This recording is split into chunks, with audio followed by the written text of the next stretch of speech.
belajar terkait dengan mata pelajaran dasar-dasar teknik kapal penangkap ikan dengan elemen prosedur darurat dan SAR.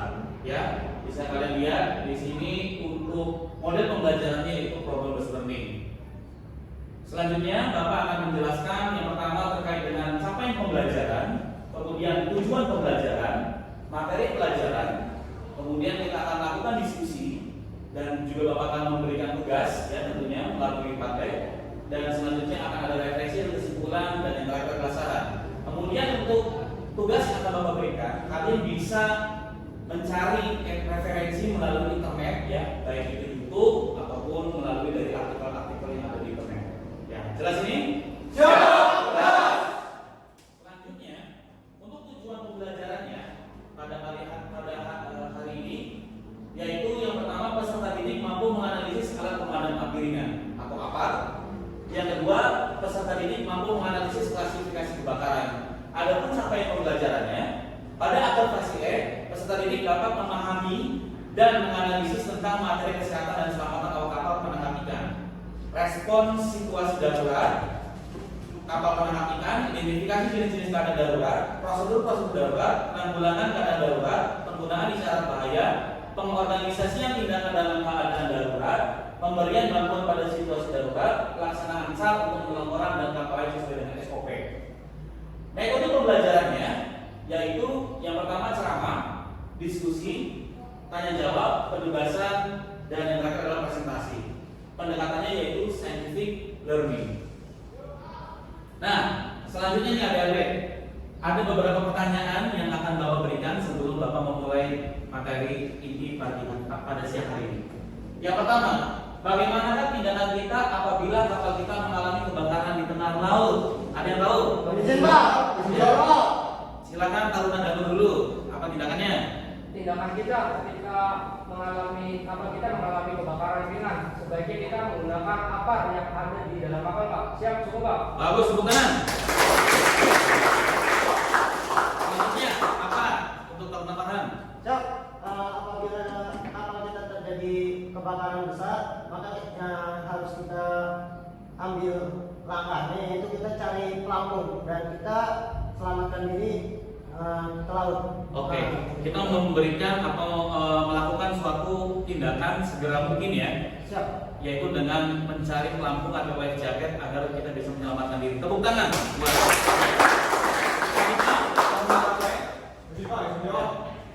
Jadi kita harus ikuti ke titik kumpul dan ikuti sesuai arahan yang terjalankan, Pak. Oke, jadi kita mengikuti prosedur dan arahan daripada perwira jaga ya, seperti itu. Tepuk tangan buat teman-teman. Jawaban yang kalian berikan itu sudah kritis sekali dan sudah hampir mendekati daripada jawaban yang sesungguhnya, tetapi masih ada beberapa hal yang perlu Bapak lengkapi. Nanti Bapak akan lengkapi pada saat Bapak menyampaikan materi ini. Kemudian yang kedua, bagaimanakah cara menggunakan alat pemadam api ringan? Ada yang sudah tahu belum? Caranya gimana? Ayo, ada yang tahu caranya? Belum? Siap, Pak. Baik, nah karena kalian belum tahu, akan Bapak berikan caranya nanti pada saat materi ini yang akan Bapak sampaikan. Jelas ini? Jelas. Baik, selanjutnya jenis-jenis keadaan darurat di kapal. Nah, yang pertama adalah kebakaran atau ledakan. Yang kedua, tubrukan. Yang ketiga, kandas. Yang keempat, kebocoran atau tenggelam. Dan yang kelima, orang jatuh ke laut. Semua ini bisa terjadi di kapal. Jadi, kita apa yang harus dilakukan pada saat hal-hal yang tidak diinginkan ini terjadi? Tentunya sedia payung sebelum hujan. Kita harus tahu prosedurnya. Bagaimana kita menyelamatkan diri. Nah, di antara 5 ini ya, Bapak akan fokus dulu ke yang pertama ini, kebakaran atau ledakan. Apa tindakan kita? Baik, kebakaran dapat terjadi karena 3 faktor utama yang biasa disebut dengan teori segitiga api. Jadi teori segitiga api ini syarat terbentuknya api itu ada 3 faktor. Yang pertama bahan bakar, yang kedua adalah oksigen, dan yang ketiga adalah Panas atau api. Udara. Panas. Ya, bahan bakar, kemudian oksigen atau udara, dan juga panas. Jadi kalau ada 3 unsur ini, maka bisa terjadi api. Kalau salah satunya tidak ada, bagaimana, Pak? Nah, Kalau salah satunya tidak ada, misalkan contoh, ada tahu lilin? Tahu. Kalian nyalakan lilin, kemudian kalian tutup menggunakan gelas. Apa yang terjadi dengan lilin tersebut? Siap. Mati. Ya, kenapa mati? Ada yang tahu? Siap. Ya. Oh, siap. Karena tidak adanya oksigen. Tidak ada oksigen. Mungkin sama ya? Ya. Ya, karena memang tidak ada oksigen, ruang hampa. Ketika tidak ada oksigen, maka tidak terjadi api di situ. Ya. Jadi harus ada ketiga itu harus lengkap di situ. Salah satunya tidak ada, maka tidak terjadi api. Jelas ini? Siap. Jelas. Ya, kemudian teknik pemadaman api, ya kalian bisa lihat di sini, ya ada yang menggunakan sarung basah, ya, ada juga yang menggunakan apar seperti yang kalian lihat di depan itu, ya, alat pemadam api ringan. Teknik pemadaman api adalah dengan memisahkan ketiga unsur pada segitiga api, oksigen, bahan bakar, dan juga sumber panas. Ya, salah satunya kita harus pisahkan. Memisahkan atau mengikat kadar oksigen pada kebakaran atau api dengan cara penyelimutan dengan karung basah. Nah, penyelimutan ini ibaratnya kalau kalian memiliki kompor di rumah, kemudian terjadi ledakan atau kalau orang Cirebon bilang itu leduk ya, atau meledak seperti itu. Kalau yang terjadi adalah seperti itu, yang kita lakukan antisipasi awalnya adalah dengan membuat selimut api, yaitu bisa menggunakan karung basah atau handuk basah, kemudian kita selimutkan, ya, kita selimutkan di bagian kompor yang terbakar tersebut. Itu teknik penyelimutan. Kemudian yang kedua, proses pendinginan atau cooling. Ya, metode mendinginkan bahan bakar yang terbakar sampai di bawah titik nyala. Biasanya dengan menggunakan bisa menggunakan water atau air, bisa menggunakan foam atau busa, dan juga bisa menggunakan karbon dioksida. Ya, karena karbon dioksida itu dia bersifat untuk memutus rantai oksigen. Jelas ini? Ya. Jelas. Selanjutnya, klasifikasi kebakaran. Jadi kebakaran itu ada beberapa kelas. Ya. Kenapa kita harus mengetahui kelasnya? Karena agar kita bisa mengetahui cara memadamkannya. Yang pertama, kelas A, ya, kebakaran pada benda non-logam pada mudah terbakar yang menimbulkan arang dan karbon. Ya, benda padat ya. Contohnya kayu, kertas, apalagi yang terbakar, karet ya, apalagi benda padatnya. Ya, plastik Pak. Kardus, plastik, ya, itu benda padat. Itu masuknya kelas A. Kalau yang terbakarnya kelas A yang tadi disebutkan, ya, memadamkannya dengan ada yang dry chemical, ada yang foam, juga dengan HCFC. Jadi untuk yang kelas A kita bisa menggunakan dry chemical yang ini, ataupun bisa menggunakan karbon dioksida yang ini. Ya, kemudian yang kelas B. Yang kelas B ini kebakaran atau api yang terjadi pada bahan bakar cair. Jadi yang kelas B ini berbentuk minyak, ya, baik itu minyak tanah, solar, bensin, atau apapun yang bentuk cairan. Nah, itu dipadamkannya yang paling utama adalah dengan menggunakan apar jenis foam, ya, dengan apar jenis busa. Ada yang tahu nggak kenapa kebakarannya akibat minyak kita harus menggunakan busa? Ada yang tahu? Ada deh? Izin Pak, Ya. izin jawab agar kebakaran tidak menyeluruh atau merembet ke tempat yang lainnya Pak. Ya, bagus, tepuk tangan. Ketika kebakarannya karena minyak, kita tidak boleh memadamkannya dengan air. Kenapa? Air dengan minyak itu tidak menyatu. Ya, hukum fisika, ya, bahwa massa jenis air itu lebih berat dibandingkan massa jenis minyak. Maka kalau misalkan ada kapal minyak, kapal tanker meledak di tengah laut, tumpahan minyaknya ada di air, itu bisa menyala di atas air. Yang terbakar itu bukan airnya, tapi minyak yang ada di atas airnya. Itu karena massa jenisnya berbeda. Kalau kalian makan soto, ya, kan ada minyaknya tuh, ya, selalu minyaknya masih ada di atas. Ya nggak? Iya. Pasti selalu ada di atas. Nah itu makanya kalau misalkan yang terbakarnya karena minyak, kita tidak bisa hanya menggunakan air, maka harus kita kasih foam dulu, kasih busa dulu, agar foam itu dengan minyak menyatu, maka api dan akan padam seperti itu. Jadi pemadam kebakaran juga dia akan melihat dulu, oh kalau kebakarannya karena umpamanya ada tangki minyak yang terbakar, tidak menggunakan air biasa, harus ada campurannya. Jelas ini? Ya. Jelas. Kemudian yang C, kebakaran atau api yang terjadi karena listrik. Nah yang C ini karena listrik. Bayangkan kalian punya komputer atau kalian punya yang namanya genset, karena kan jurusannya mesin ya.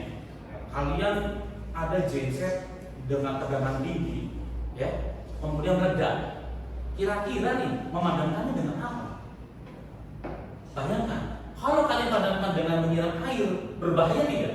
Siap. Kenapa berbahaya? Dijawab. Ya, Siap, nyambat. menyambar, karena air itu kan dia menghantarkan listrik.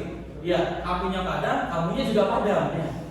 Jadi itu kita harus hati-hati. Nah, kalau yang terjadi karena listrik, maka kita cari bahan pemadam yang tidak menghantarkan listrik. Contohnya misalkan CO2, ya karena ini langsung menguap. Kemudian juga dry chemical, bubuk kimia, itu juga tidak menghantarkan listrik.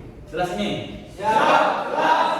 Ya, kemudian yang B, yang kebakaran terjadi akibat bahan logam. Ya, apabila misalkan ada kemudian tempat pembuatan pencetakan besi, ya, misalkan di Krakatau Steel dan sebagainya, api juga kalau dalam titik didih yang sangat tinggi itu bisa terbakar, ya itu logam pun bisa terbakar.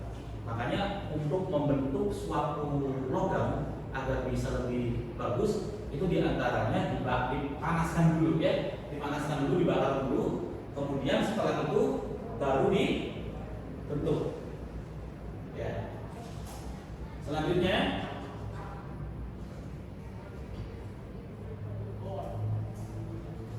Selanjutnya, adalah kebakaran yang terjadi pada bahan radioaktif. Ini yang terjadi apabila ledakan nuklir. Ya, ini belum diketahui secara spesifik cara memadamkan.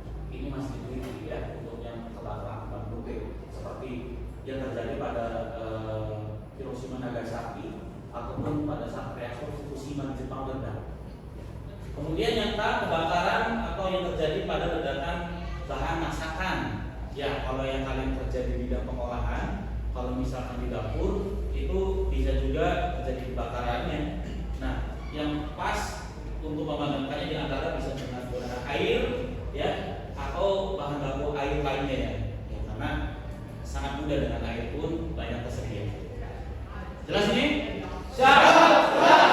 Nah, baik adik-adik, kita selanjutnya akan mengenali tentang alat pemadam api ringan. Yang pertama adalah apar jenis foam. Ya, kita lihat di sini konstruksinya ada tabung, ada pen pengunci, ada handle-nya, kemudian juga selang dan juga nozzle, ya. Nah, kemudian di sini ada juga apar yang bisa diisi ulang atau direfill secara mandiri. Ya, ini apar jenis foam.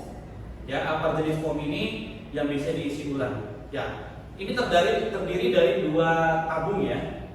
Ada tabung bagian dalam dan tabung bagian luar. Kalau Bapak buka seperti ini. Nah, ini ada kuas penekannya, ya. Kemudian di sini ada tabung bagian dalam, ya. Kemudian ini adalah tabung bagian luar. Cara membuatnya adalah ini diberikan bubuk A dan ini bubuk B, ya, bubuk khusus yang memang dirancang untuk alat pemadam jenis foam. Kemudian dikasih air sampai batas air, ini juga sama, ya. Kemudian nanti ketika di sini sudah ada bubuk A dan juga air diaduk, kemudian diberi aluminium foil. Aluminium foil itu tujuannya agar air tidak keluar. Ya, kenapa aluminium foil? Karena aluminium foil itu pertama tahan air, yang kedua mudah dirobek. Setelah ada aluminium foilnya, kalian tutup lagi seperti ini. Ya, tutup lagi seperti ini. Nah, selanjutnya setelah sudah ditutup pastikan kencang, ya. Ini jangan sampai miring, ya, harus lurus seperti ini. Kemudian kalian masukkan lagi ke dalam tabung bagian luar. Harus lurus, center. Nah, kemudian pada saat mau memasukkan ini, kita harus tutup dulu segelnya biar tidak tertekan. Ya, kemudian kita pasangkan seperti ini. Harus lurus, ya. Pastikan kencang, karena kalau tidak kencang ini akan bocor. Nah, sampai sini jelas? Siap. Nah, untuk cara menggunakannya, ya, cara menggunakan apar jenis foam ini, ya, caranya yang pertama, kalian ada di depan tabungnya seperti ini, ya. Pastikan selangnya menghadap kepada user atau penggunanya. Kemudian kalian ketika ada apa persiapan lepas.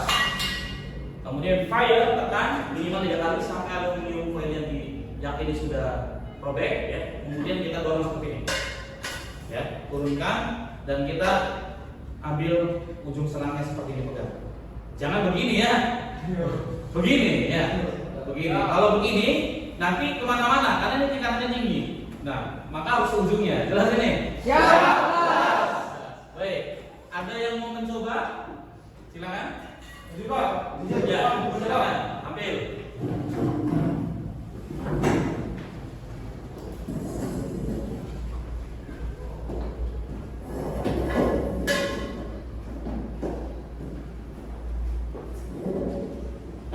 Ya, oke. Nanti abang-abangnya ada di Bapak ya. Siap. Oke, coba mungkin kalian relax dulu, pegang dulu coba ya. Paling tidak cara-caranya sebelum nanti Bapak mulai ya. Coba mau coba dulu, latihan dulu. Oke. Ya, ini turun ke bawah. Yang ini turun ke bawah. Ya, coba ambil. Ya. Oke ya, kita coba ya. Ini dilakukan secepat mungkin ya, karena apabila bubuk bagian dalam campurannya bercampur dengan bubuk bagian luar yang sudah dicampur air juga, itu akan cepat bereaksi. Maka harus segera dibalik dan itu akan mengeluarkan daripada apar jenis foam. Oke, siap? Siap. Ya, dulu nih. Kalau banyak di Bapak, ketika umpamanya ada api di sini ya. Ya, ada api di sini dan hal yang harus kalian lakukan ketika suku Bapak, persiapan. Fire! Go! Ya, oke, kalau tangan.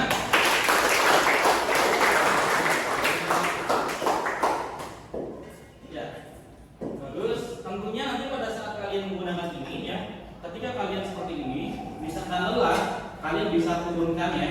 Ini seperti ini. Karena ini memang didesain agar terbalik. Siap. Jelas ya? Siap. Siap. Ya. Bagus.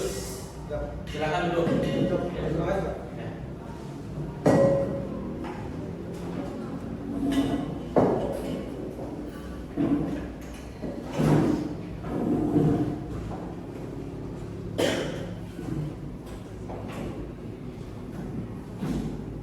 Baik. Selanjutnya adalah apar tipe powder ya.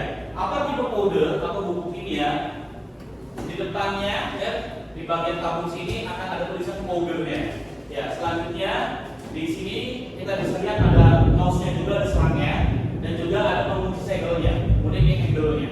Nah, yang mana apa jenis powder kita bisa lihat di sini ya. Untuk apa jenis powder kalian bisa lihat di depan sini. Nah, ini aparnya, ya, boleh di sini. Ya, kalau kita lihat di sini, ini bagian hose atau selangnya. Nah, di sini ada pinnya juga, ya, ada pinnya. Kemudian pada saat mengangkat, kalian angkat bagian atasnya, bukan mohon maaf, ulang.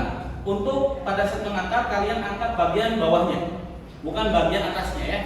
Handle seperti ini, ya, bukan atasnya. Jelas ini? Siap. Jelas. Untuk apa jenis foam, dry chemical. Ini dipakai untuk memadamkan di antaranya kelas A, kelas B, dan juga kelas C. Ya. Selanjutnya, nah ini apa tipe CO2? Ya, kita lihat di sini untuk yang CO2. Ya, ini apa jenis CO2?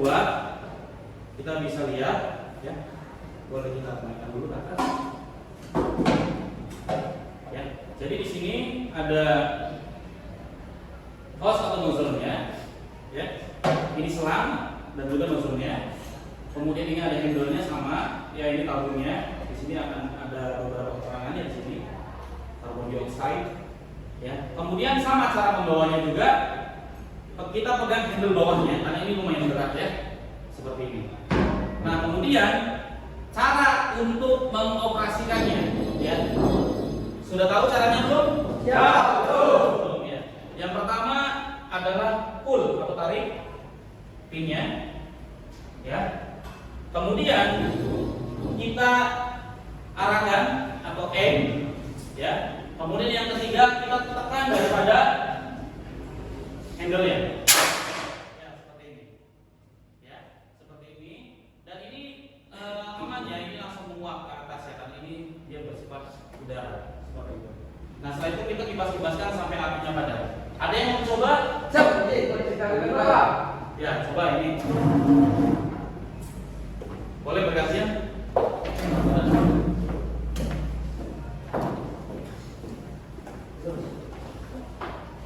Ya baik. Boleh diperagakan ke teman-teman bagaimana tadi yang Bapak ajarkan? Yang pertama, tarik segel pertama, tarik segelnya, terus arahkan ini yang kepada api. ya terus ya. Yang ketiga kita pencet ini ya. Ya, oke. Ya, sip. Tepuk tangan.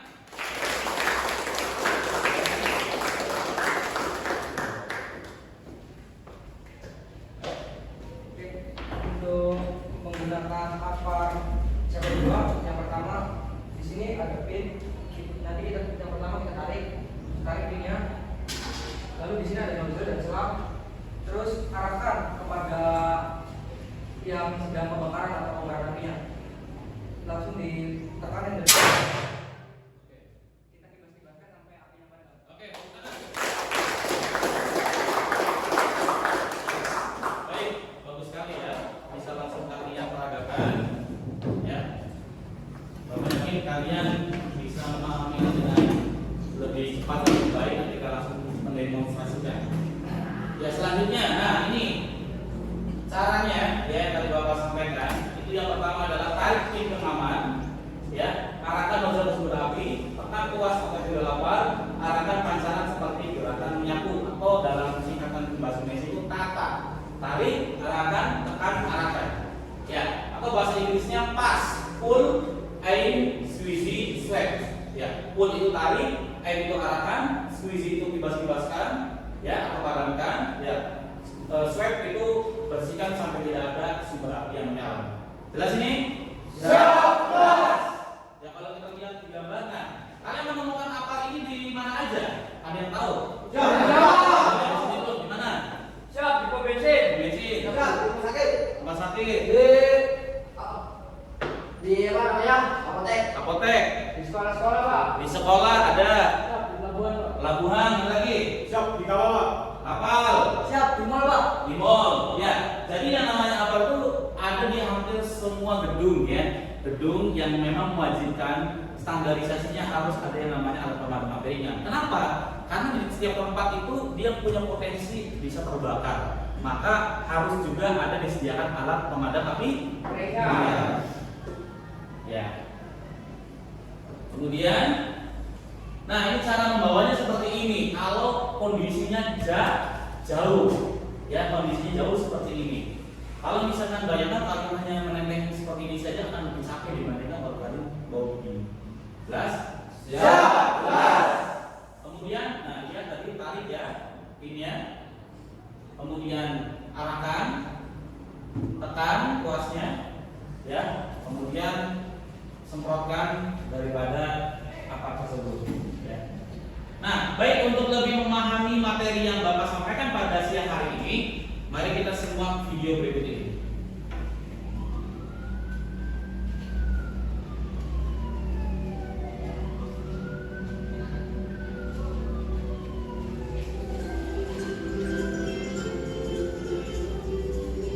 Halo, apa kabar semua? Pada kesempatan ini, saya akan menjelaskan tentang cara penggunaan alat pemadam api ringan yang kita sebut sebagai APAR. APAR memiliki beberapa bagian: safety pin atau pin pengaman, lever atau tuas, handle atau pegangan, pressure gauge atau pengukur tekanan, silinder atau rambut, hose atau selang, nozzle atau corong, dan yang terakhir adalah information label atau label informasi mengenai lagu APAR, petunjuk penggunaan, klasifikasi, dan tipe. Label informasi menunjukkan bahwa APAR memiliki tipe yang berbeda-beda, yakni water, foam, dry chemical, carbon dioxide, dan clean agent.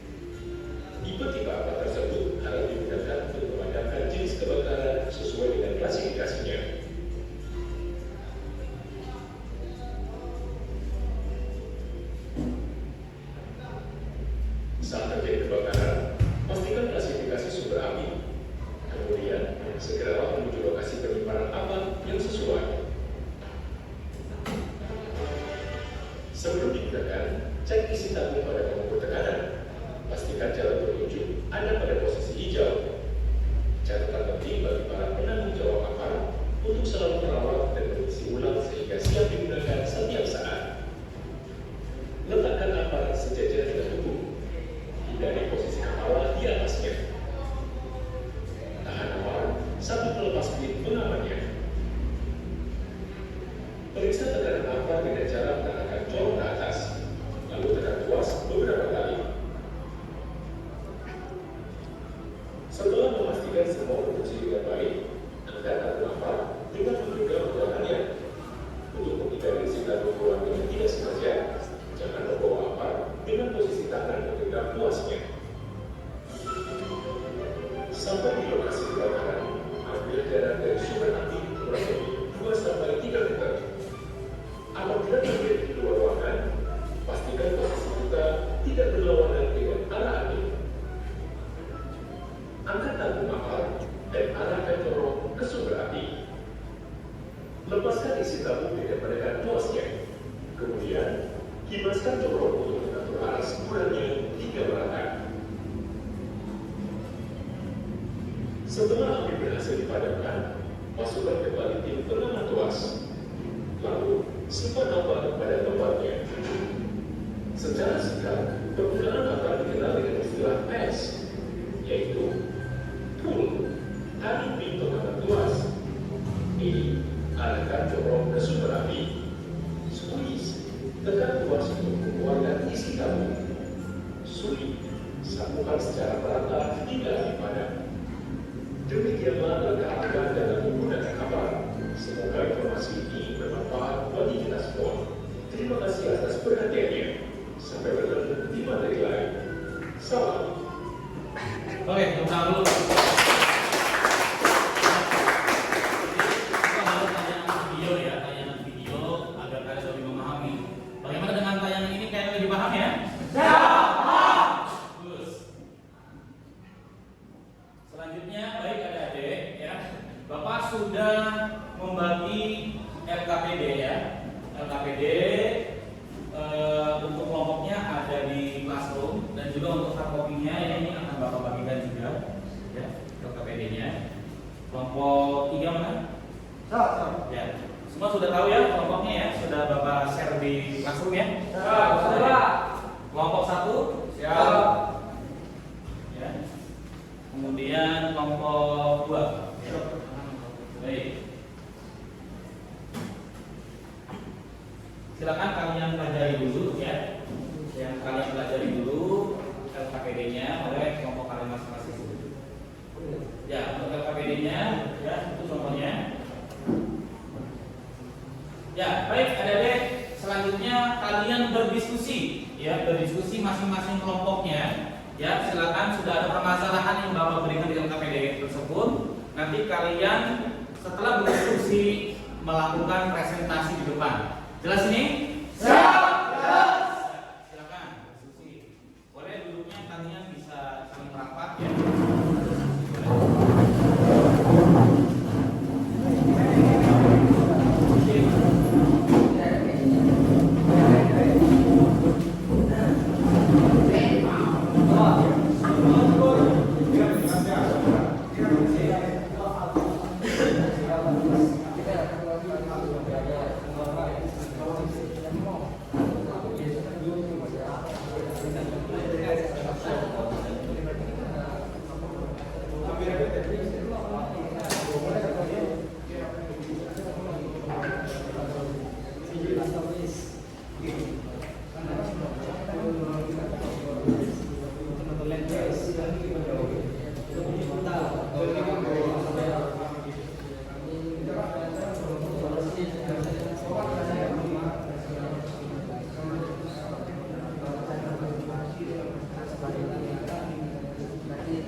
Oke, ini ngomong berapa?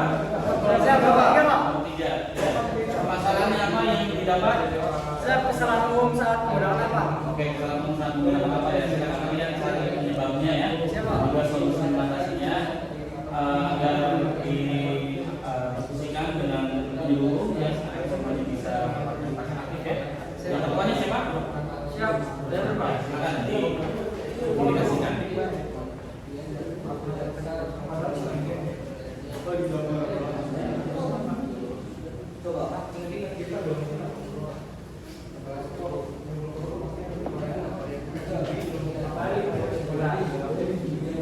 Baik, ini kelompok berapa? Siap, Bapak. Kelompok dua. Ya, ketuanya siapa? Siap, siap. Ya, baik. Apa masalah yang kalian dapatkan?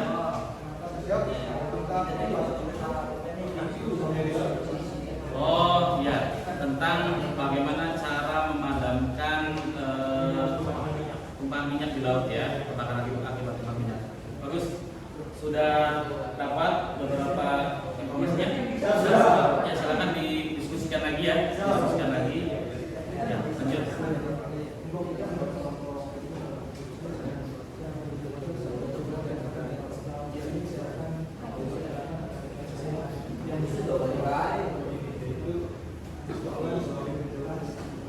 Ini kelompok berapa ini? Kelompok satu.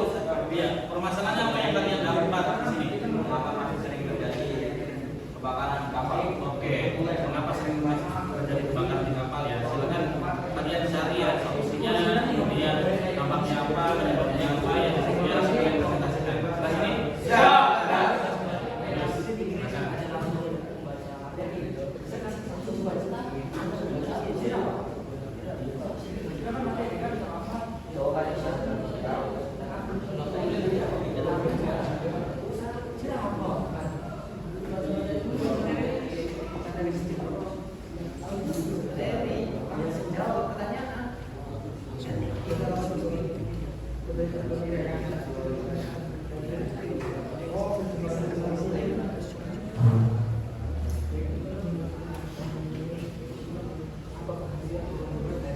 Ya, silakan diskusikan.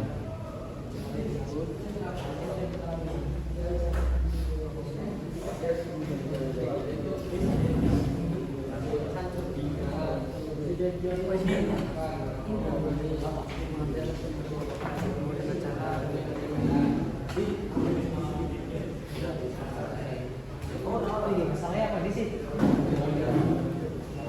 Oh iya,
semua data-datanya nanti akan saya catat dan saya rekap di laptop ini.